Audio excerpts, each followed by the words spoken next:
Alright, what's up guys? Another day. Pulling the diff out of the 240. We're gonna see if either my weld's fucking shit out or it had a leak and drained all the fluid out. That's what I think happened, and it heated the bearings up and it locked up. But we'll see. Got a new diff, so we're gonna be welding that up after I get this one dropped out.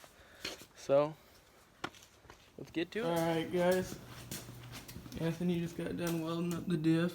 I'm not going to get any closer because it's a little hot. But I'm working on getting the diff out right now. It's almost out. Alright, Anthony just did some little weird block off on this Dorito looking thing.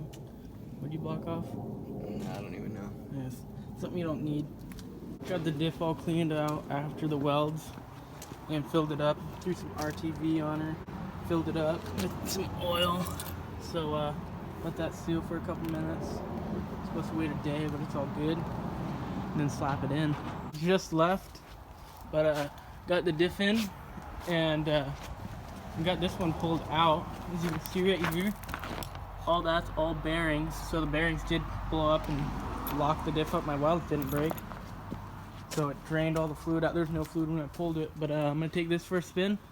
So let's go. Well, my pin came out from my fucking mask, so I went down the road and started cutting out, so I gotta fix that real quick. Alright guys, maths should be good now, so let's find out.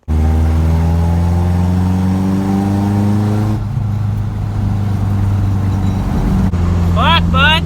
She's fucking ripping! Alright guys, drives, did a little 1-2 skid in it.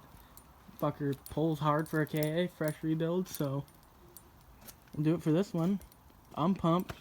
Catch us on the next one.